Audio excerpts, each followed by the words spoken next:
Hey everyone, welcome back to another episode of Talking Success. Our guest today, we hadn't met before up until about a couple of weeks ago, where we were at the Seamless Africa event in Johannesburg, and we were on the keynote panel to kick off the event. And it was myself, Mohammed, and another gentleman as well from India. We were talking about sort of the future of banking and the future of finance.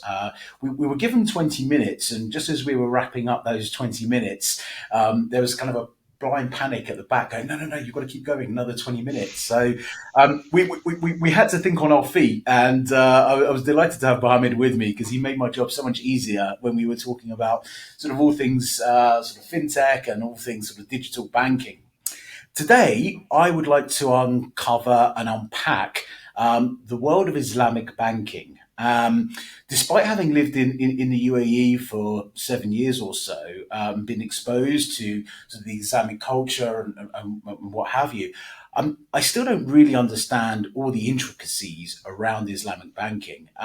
So I reached out to Mohammed and said, look, I'd love to have you on to talk about the fundamentals behind Islamic banking, but also looking to the future and looking at sort of technology innovations, integrations, whatever it may be, and the future of Islamic banking. So please, enjoy this episode. I'm set to learn a lot. So for selfish reasons, I'm looking forward to this episode. But I'm going to hand over quickly to Mohammed to give a quick intro, tell us a little bit about him and where he works and what he does. He gave me some great travel advice just before we came on as well. So in the diary is a trip to Uplanga. I think that's how you pronounce it. And Mohammed, lovely to have you on. Thanks so much for joining us. Appreciate you're a busy man. So thank you. Tell us a little bit about you and your background and what it is you do at Al Baraka Bank. Thanks, Darren. Thanks for that introduction and good morning and welcome to the guests. I think, as you indicated, we had a good chat at Seamless, and I'm looking forward to chatting to you a little bit about Islamic banking, a little bit about Al Baraka, and a little bit about the fintech and the stuff that we're doing as well on our side. For my sins, I decided to study accountancy and I qualified as a chartered accountant. I got very quickly bored in the auditing profession and I decided to venture off. Um, I come from a little town up in Johannesburg, and Al Baraka Bank was going through a recapitalization, and an investment firm had taken shares in the bank, and the CEO had come across to do a pitch and address an AGM of that investment firm. And I sat there one day listening to this, and I said, "Hang on, this is sounds very interesting. It's up my alley. It's got to do with accounting and everything else that I've studied. Let me go and have a chat with this guy."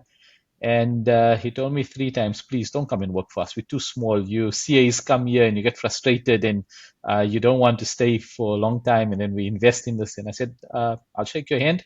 I'll give you 2 years of my life. Let me learn something. Let's see how it goes." 18 Okay. years down the line, I'm still with the bank. Wow. I've done a lot in the bank itself. We head office in Durban. So I moved across from Johannesburg to Durban. The bank's been around for over 30 years, pioneered Islamic banking Okay. in South Africa. And in my roles, I've played a finance role, I've played an audit role, I've played a forex role, I played a sales role, and now I play a sales together with digital role. As the world of banking is evolving, my CIO often tells us we're no longer banks, we are IT companies providing bank services. So we've looked at it also from our side and said you can't be a sales team just selling. You need to be a sales team with digital. Mhm. So in my portfolio, I've got the guys that deal with the retail space. I've got the guys that deal with the SME and the corporate space, your business banking, your cross-border, so all of those, and wealth, all of those revenue streams. And then I've got the GM digitalization, who helps us achieve a lot of wonderful things and is spearheading all the tech stuff that we're doing in the bank. So Wow. nice portfolio to look after and a nice organization to work in. Always fun to work in a small bank. Absolutely. Well, 18 years, clearly it is. Otherwise, you wouldn't still be there. So that's great.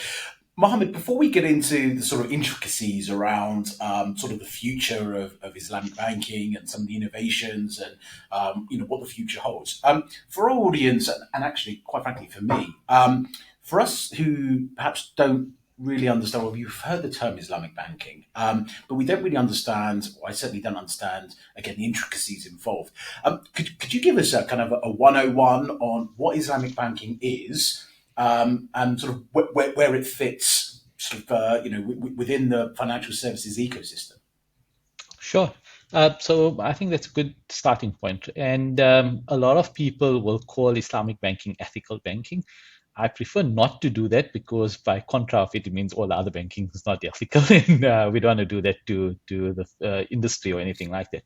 So my personal approach on this is it's principle-led banking, right? And the reason why it's principle-led is that as a believer in the faith of Islam and as a Muslim, we are dictated to by certain tenets. Our holy book is the Quran, and our prophet is the Prophet Muhammad. And during his lifespan, and in the Quran, there's certain principles that we need to follow. One of that is the prohibition of interest.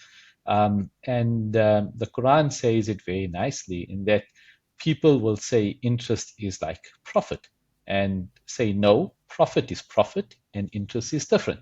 So interest is defined as a return on money, whereas profit is defined as a return on trading. And Islamic banking is effectively around that principle. We don't deal in interest. We deal on the basis of cooperative. So we take in deposits, but our depositors are actually participants in the bank. We trade with those deposits and we earn a return and we share that return. There is a risk that is taken in that deposits as well, and depositors have a risk of loss, which is very different to what you would have in a bank. Yes, you can lose money in banks when banks go bust in that, but in Islamic banking, the concept of risk is much more in there. Now, that extends very nicely when you come out of things like a COVID pandemic.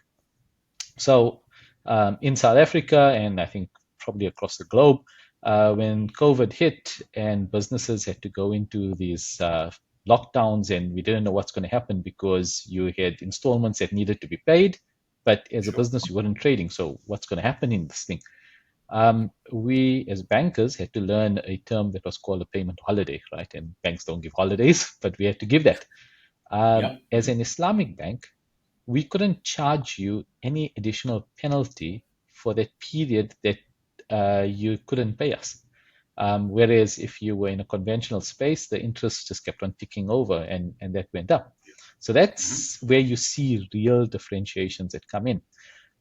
We also experienced a sudden drop in interest rates in the market because governments tried what they knew best. They reapplied the QE card that they played in 2008 when we had the housing Yeah. crisis. And with that, rates dropped. But in Islamic banks, rates did drop as well because some of our transactions reprice. But because there's a profit sharing, the amount of the impact of a rate decrease was probably less in an Islamic banking space than what it would have been in a conventional space because it's sharing the profit, and as the profit rates decrease, you have to share in the decrease. You can't just keep your interest margin the same as what happens in a conventional bank space. So your fundamental difference is that of interest. Your fundamental difference is that of profit sharing.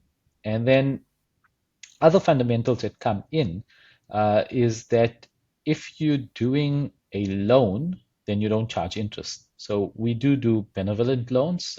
We do things for charities, etc. But typically, all our transactions need to be asset backed to be able to generate a profit. So you don't typically have an overdraft.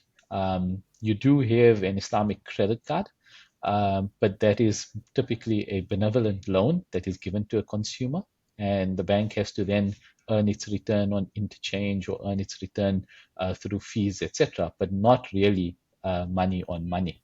And Okay. that is also why Islamic banking was touted as a savior during the housing crisis, because there needs to be an actual asset, there needs to be valuations, you're in partnership when you're doing a finance transaction. So even in a housing bubble, you can't go in and give 110% loan to value. You have to give something less than 100% because there needs to be a partnership involved in this. So those are all Absolutely. the sort of principles that differentiates us from a conventional bank, and Hmm. that obviously provides opportunities for people to bank without compromising their beliefs. And one of the most important things is that Islamic banking is not only for people of the Islamic faith, it's open to anybody that wants to sort of look at something different. Um, just again, picking up from our lessons of COVID, a fair portion of the Islamic banking requires adherence to a principle that there's certainty in the transaction. So a lot of our transactions are actually fixed price. And if you entered into a transaction 3 years ago when rates were quite low, and you've done your motor vehicle and it's a 5 year transaction and it's fixed price, today you're smiling because although interest rates have gone up, there hasn't been an impact to your expenses or your monthly installment. So the product offering is available to masses. Mm. It was differentiated in South Africa because there's a community, there's a demand for it. Al Sure. Baraka was the first bank around 30 odd years. I think it's probably now 34 years that we've been in existence. But what's good is, like you would have experienced in the Middle East, since the 2008 crisis and the fact that Islamic banking sort of was very strong through that, a lot of the conventional banks have looked at it and said, hang on, there's a market here. There's people that believe in this. There's Sure. opportunities to make profit out of this. And in the South African context, we've got the big three out of the four that are involved in Islamic banking. The fourth one is doing some things in the background. We know that they've appointed a head of Islamic banking. And I think barring Capitec, the others are all now playing in that space or have an intention to play in that space. Great. Okay. Thank you. I've got some questions, if I may. And excuse Yes. my ignorance if these seem rudimentary. How does the bank then make money from a consumer? I'm not talking about the merchant side here. We'll come on to that shortly. But me as an individual, if I banked with you and I wanted a credit card, you said there was no interest. So is there like fixed fees that I have to pay for the credit card or a transaction fee? Is that how that works? So I'm going to say our primary sort of business is in Yeah. your asset financing, your motor vehicle residential property. Right. In Okay. our context, we also have commercial property. We have a working capital solution, which is called trade finance. Yeah. And we do a lot of asset and fleet finance, right? And under those type of transactions, so 99% of the bank's sort of financing will be asset based. You'll have a very Okay. small portion which will be credit card. In fact, to be brutally honest, we're still busy developing our credit card offering for Al Baraka South Africa, but the product is available in some of our fellow subsidiaries. And that is actually the reason why I ended up in Seamless. The service Okay. provider came down and invited us, and that's where it all snowballed, and we got an invitation to speak. But Right. yeah, typically you'll do an asset transaction.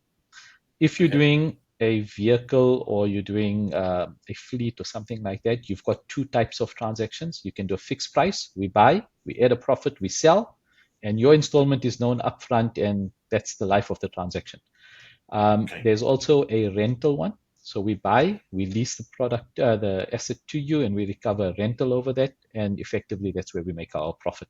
And those rentals or those fixed prices are typically driven by what the market is, right? So if your market prime rates are sitting at 11.75 as they are kind of, then our profit margin would be very similar to that. Okay. Okay. Understood. So it's not necessarily free banking. I just wanted to make that very clear to people because No, you it's not take free some risks. banking. We are a Just on profit-making payment runs. organization. Yeah. A bank's still there to make some profit. Okay. And then my understanding, and again, please correct me if I'm wrong, but the types of assets or the types of investments that an Islamic bank makes to be sort of Sharia compliant, they need to be ethical investments, correct? So, for example, if we look at something like crypto, and I'm not mentioning any specific coins here, but if there was a crypto project or a DeFi project that supported something that was against Islam or sort of haram, that wouldn't then be invested in by the bank. Is that correct? And then there's kind of a group of scholars that sort of assess that. Is that how it works? Yeah, so we have what is called a Sharia board, and Okay, basically Sharia is the Arabic term for a way of life, and it comes back down to the tenets of the religion, right? The Quran and the life of the Prophet, sure. essentially, and there are other aspects to it. But so you have these scholars that have unpacked that and understood it, and they then provide guidance because things are different and you may have something that's unique and new today. There are certain things that are completely off the table. Adult entertainment off the table, alcohol off the table, gambling off the table. So Mhm. those type of things immediately fall out. And then you have the things that become sort of questionable, and that's when they apply themselves and say, okay, hang on, what is this? How does it work? What's the purpose? What's the underlying thing? And I mean, a lot of people talk about ESG, right? And Yeah. that's it's tenets and fundamentals of what we do as well. We've always been bearing the ESG flag. In fact, we've got a partnership with a large unit trust company or mutual, and their Al Baraka Sharia funds are now marketed as ESG funds because it Wow. meets the requirements of what people would typically want to do, get involved in. And again, those type of principles fall in terms of saying if you've got a company that's highly debt driven, it sort of falls away because it becomes the concept is that you shouldn't be paying interest, so you're not going to invest in a company that's highly driven by debt. Okay. It makes complete sense. And what's maybe your bank or what's Islam's view on things like crypto? Because and we'll look at maybe in a South African context where it's becoming regulated. Um, it isn't necessarily asset backed, although there is an argument, for and against that. Is there a global view? Is there a sort of a regional view? Where does that sit? Because I think some people could argue that actually, investing in a cryptocurrency, given its volatility and given its not necessarily regulated, could be seen as a gamble. So, You hit it on the head. So yeah, that's where does that exactly. sit? So I think the concept of money being backed, I mean, we know that the gold standard and it has fallen away in that. So I think that isn't so much an issue. But the big issue that comes in is the speculative nature about it. And Mm, there are sort of differentiating views. When it was a very hot topic, we hosted a webinar on that and a panel discussion. And there are scholars that are for it, there are scholars that are against it. I think as it becomes regulated and as it becomes less speculative, it will become more acceptable in the economy. If it right. doesn't get regulated and if it doesn't have sort of removal of that speculativeness, and I want to be very clear about this, your rand dollar rate moves up and down. So it's not only about volatility in terms of exchange rate, but it's really about that speculative nature that we've seen in crypto. That's where the sort of views are that, you know what, stay away from it. But what we're finding is that the world evolves. And Mm, if, I mean, paper really doesn't exist anymore, right? The money doesn't sit in vaults, it sits in computers. yep. And if you move from one type of electronic currency to another type of electronic currency, as long as it has all the values that go with it and the protection around it, it cannot be non-compliant. Mm, okay, makes total sense. You mentioned regulations and compliance. Um, Perhaps in the Middle East or in Islamic countries where there's a real understanding of Islamic banking and Sharia laws and what have you. When you're looking at South Africa or you're looking at other markets that aren't Muslim countries, is there a lot of work that needs to be done with the regulator, whether it be the SARB or whether it be the FSCA or whether it be another regulator, to educate them on why Islamic banking A is different, but B how the business model works so differently from other banks or traditional banks. Is that an obstacle, or is that actually quite straightforward? Is there a massive awareness now, or I suppose the question is how do you work with regulators? So Darren, I think we're very fortunate. I doubt you'll find a banker in South Africa that will say the Reserve Bank doesn't work with their financial institutions that they monitor. So we've got a very strong regulator, and I think we're very proud about the fact that the regulator is strong in South Africa, and they do apply themselves. So you've got to work with them. Coincidentally, and I don't know if you just fluked this out, but we actually have the regulator on a Zoom session in another room next door, and Really? No, where I didn't know that. they actually wanted to find out more about the products, etc., because you're getting more of the windows that are coming through. It's Cool. public Okay. news at this moment in time. The government is looking at issuing a rand-denominated sukuk to be able to draw funding from different markets. So it's taken a while in South Africa. We obviously haven't been at the forefront of it in terms of global, but we've been at the forefront of it from an Africa perspective. And Yeah. the regulator was bold enough 30 odd years ago to give us a license. They have, from a national treasury perspective, the tax legislations were amended, if memory serves me, around 2009 to recognize Islamic transactions and the tax effect of these transactions so that they were aligned to what the tax effect of an interest based transaction would be. So there's no sort of the prohibitive or extra costs of trying to do an Islamic finance transaction as compared to doing a normal financing transaction. Then Great. we've had the regulator issue the dollar sukuk, which I think was done somewhere in 2013, 2014, if memory serves me. That was a very successful issuance, and now we've got the regulator looking at a rand sukuk. So I think we're heading in the right track. I must also compliment the FSCA. Um, I spoke about the unit trust space, Yeah. and a number of years ago, um, because companies, especially in the on the JSC, would have a portion of what we would have deemed impermissible income. So a company, no matter how uh, correct its product offering is, so example, a cellular provider, they're doing everything Mhm. correct, but they hold balances in a bank and they would earn interest on that. So when we look at their dividend ratios and their income, we do what we call a purification, and we remove the interest element from the net profit Right. or from the dividend. In most instances, we remove it from the net profit, and then we advise the unit trust holder that, or we used to advise the unit trust holder that from your returns, so much you need to give it away in charity because there's a question on that earning.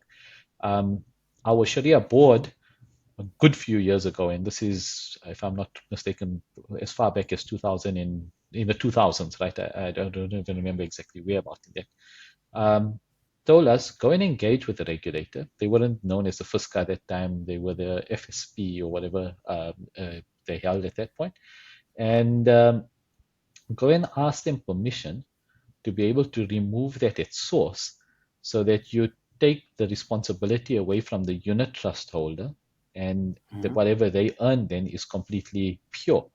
And the legislation was changed back then to allow for that. So, again, coming back to your point about is it effort? There's effort. I mean, everything requires some work, but we've got Sure. really competent regulators that are willing to work with us for the benefit of the community. Okay. Um, let's move on to digitization. You mentioned that the bank is going through sort of digital transformation. Lots of questions around this, and I promise I won't go technical. I promise. Okay, so no mention of blockchains or anything like that. I might. But is there any difference when you're looking at a digital transformation journey as an Islamic bank versus you're looking at a digital transformation as a non-Islamic bank? Are there any specific considerations, or not? I don't think there's a differentiator. I think probably in the Islamic space, because you've got additional compliance layers that need to apply. The Yeah, digitalization or the digital transformation journey actually is a lot more appetizing to an Islamic bank, because we spend a lot of time on controls to ensure that whatever we're trying to do is 100% compliant from a sure. Sharia perspective. And we obviously know that these digital transformation journeys makes your compliance journey a lot more easier. So um, I wouldn't say it's more difficult. I would actually say it's more appealing in the Islamic space. There's a lot more that you can use from a digital, and you can use blockchain for it. But I'm not going to go into the technical sides. No, I know you won't. I know you won't. You give me a warning beforehand. That's fine. So give us some ideas in terms of the digital transformation program at Al Baraka.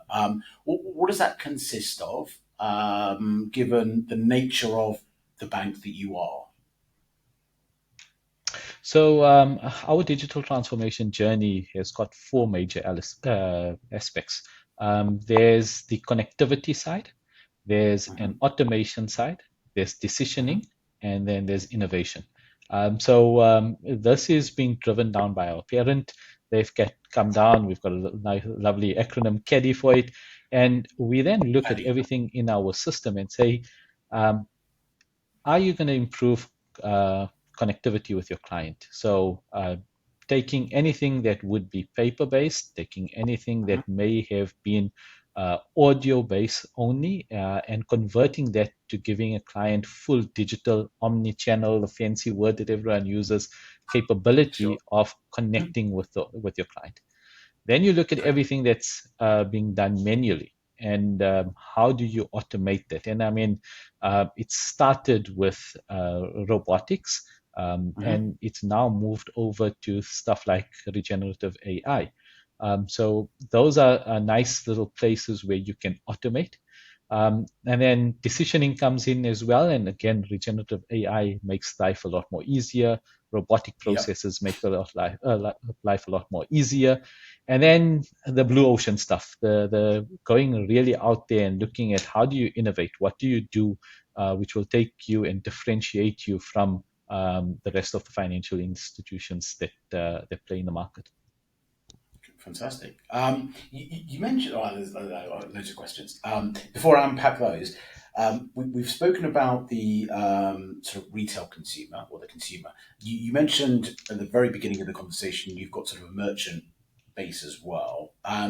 When you talk about digital transformation, are you looking at both sets of customers, so both merchant and customer, Yeah, so to consumer? clarify, we don't play in the POS acquiring space, but we do have clients. So we have SME, we have corporate, and we have retail. And I think when we look at digital, Yeah. I think I used this term with you at Seamless, right? But we sort of work towards what we're calling phygital.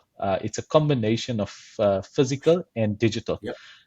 And consumers, the day-to-day people like you and I, we don't walk into banks anymore, right? We want to do everything digitally. You want to sit at 12 o'clock in the evening and decide, hang on, I need to open up that investment account for my kid, or I need to do something here, and you want to be able to do that at that time. And that's only going to be possible on a digital space, right? You're not going to have some call center agent sitting there at 12 o'clock at night waiting to service you. Um, Sure. if you go to your business approach and your sort of clientele that are involved in actual business, they need that physical touch. Yes, they still need an element of digital. You want the best in class technical experience and the security and everything else when you're dealing with your transactions. But you want to sit face to face with a person. You want to be able to have a discussion around a project, and you want to go out there and see the prospectus of what that project is going to entail. And we often tease the GM that I have that looks after the corporate space. He goes out and he has a knack of always finding rain wherever he goes to. So he comes back with muddied shoes. And that's what you want to do. You actually want to go out there, get mud on your shoes, because then you've been there. You can see there's a gut feel. So that's the physical part. And again, it's that physical and digital. You got to have both. You can't sort Yeah. of just play in a digital space. No, I guess there's people, banks, financial services organization, fintechs, that are going pure digital, right? So there is no human contact. And I had an experience, no, quite a number of years ago. So things I'm sure have changed with a bank in the UK who were a digital bank, still are a digital bank, and I had some inwards funds coming in, and the funds mysteriously got lost. Do you think I could speak to a human? No. And the response I actually got on a chat message, I think I've still got it somewhere because it was just so crazy. I took a screenshot. It was, it's our company policy not to speak to customers. No, no, no. This has gone way too far. Way, way, way too far. Anyway, I must say, I had another issue about 6, 7 months ago, and I could speak to a human being. So clearly, they took my advice. It may have been something with a viral post that I put on LinkedIn. But anyway, so I think there is that blend. I think if you're buying a widget on an online store for $50 and it doesn't arrive, or there's an issue with the order, I don't mind going onto a messenger thing. But if it's 50,000 rand that somehow goes missing in a transaction, I want to speak to a human being, right? So I think that digital space certainly plays well to me. Mohammed, if we wind the clock forward a little bit and we look at maybe a Baraka Bank, or we look at Islamic banking sort of more generally, what does the future hold? Are there any specific technologies or innovations that are maybe specific to Islamic banking? And you mentioned decisioning, and you mentioned obviously the scholars that assess various different assets and investments. Do you think things like that could be digitized again with generative AI? If you're if you're feeding the AI engine, the laws, the Sharia laws, and it becomes very well researched on Islam. Is there a point where actually those decisions could be made by machine, or is that again is that sort of anti, or is that sort of haram, or what's the view on that? So this is my personal one, and I'm probably going to, when this goes out, somebody's going to text. So I want to clarify. 18 It's years might not. come to an end very shortly, yeah, Mohammed? No, no, no. I want to differentiate from the brand at this point in time, right? I don't have my Sure. logo on or anything like this. But Yeah. I think, look, Darren, the reality of it is digital is going to happen, whether we like it or we don't like it, right? So Yeah. that is a reality. Regenerative AI is a reality. There's people that are very scared about it, and you have every right to be scared about it. But it's got its benefits. Now, um, when you look at certain aspects, one of the biggest challenges that a bank has is reach. You would have had the issue around brick and mortar being able to access. We've got 6 branches across the country.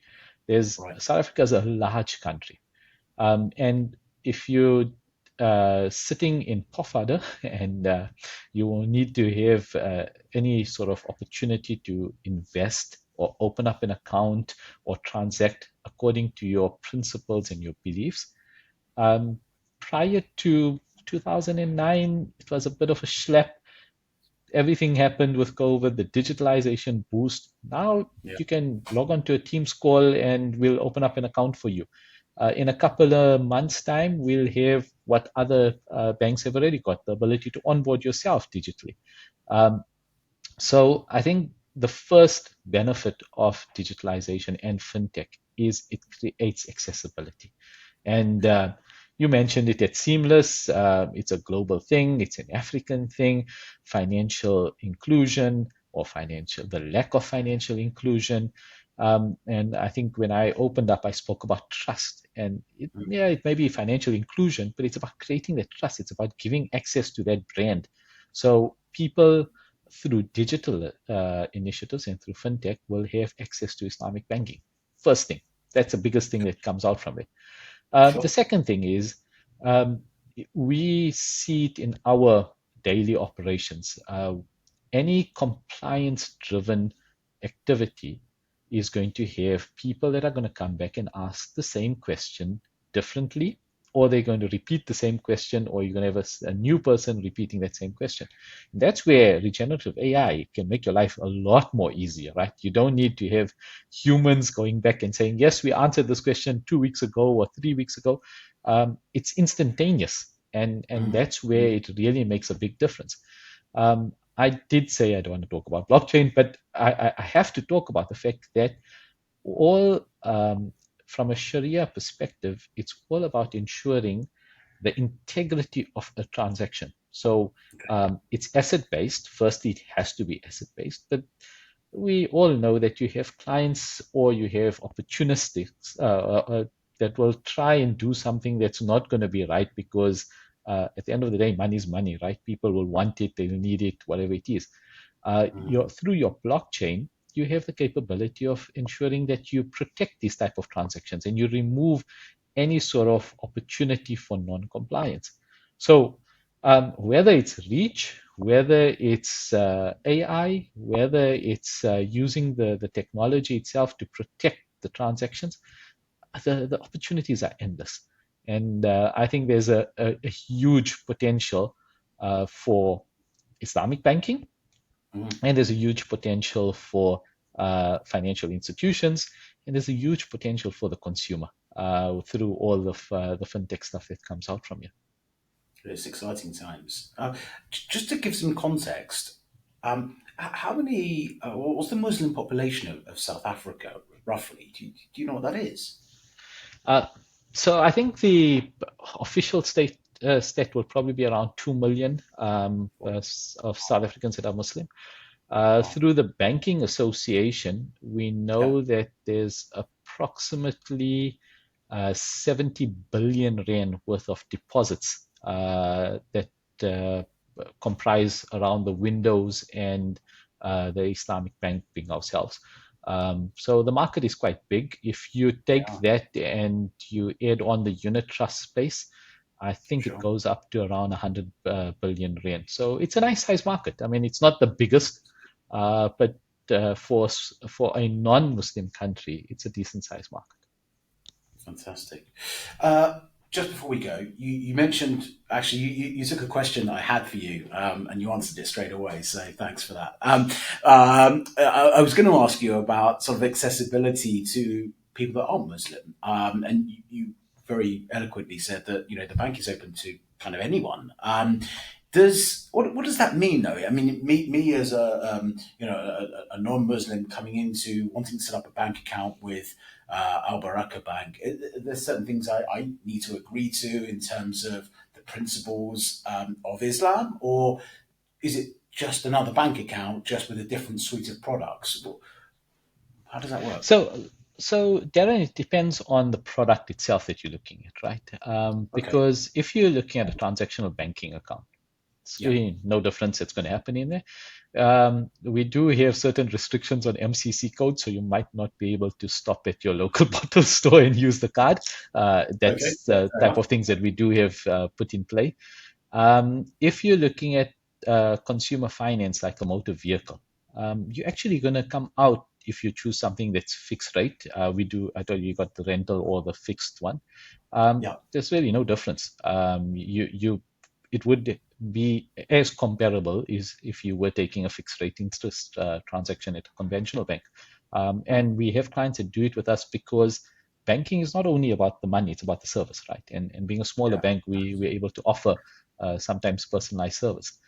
Mm, We have non-Muslim clients that deal with us on the trade finance side. And again, they just look at it on the basis of saying, hang on, I've got a very comparable product. I know it's not an overdraft, so I'm not going to get tempted to dip into this and go on holiday. And I think those are the sort of benefits that there are. I want to touch on a brief history on the bank, and I know we're almost out of time. Please. Yeah, no, please But do. when I moved across from Johannesburg to Durban, I headed up the Forex retail business. So that's notes, people buying currency to travel overseas for a nice little holiday. Yeah. And one of the principles, the Sharia principles, is that if I sell you something, the price that I charge you is the price that I have to charge you. I can't say I'm selling it to you and make a profit in the sale and charge you a commission, because then I'm double dipping type of thing, right? Right. So we Okay. all know the Forex notes market is typically a price. You see it on the board. It's not what the interbank price is. So there's a profit element in there, and then there's a commission. And we were not allowed to charge the commission. It became the biggest marketing campaign under the sun. Buy your Right. currency with 0% commission. 50% of our customer base on the Forex notes business pre-COVID were non-Muslims, because it was a no-brainer. I mean, you got Yeah. two options. You got one that's going to charge you more, one that's not going to charge you more. There's no differentiation between that. So I think there's some real benefits for clients that are looking at doing it differently. Mm. I don't really believe there's much compromises that you have to make, particularly if you're somebody that's going to look at it and say, ESG, that ticks my sort of idea. I'm not into the things that typically you'd label syntaxes or those type of things. So yeah, that's about it. Well, Mohammed, I must say, enlightening. I've learned so much, and I hope everyone listening has as well. I think it sounds quite a complex to a layman. It sounds quite a complex area of banking. You've very eloquently unravelled this a lot for me, and I hope for everyone else listening today. It's principle led banking in its essence, and that's really what this is. So, Mohammed, thank you. I really enjoyed this conversation. If people want some more information on the bank, are interested in some of the things you've said, clearly there's a website, albaraka.co.za. Is that correct? Yep. That's it. And then I know your team are super responsive. They've been super responsive to me. So LinkedIn probably is a good channel to find you guys on as well. LinkedIn, we on all the social media channels, Albaraka SA.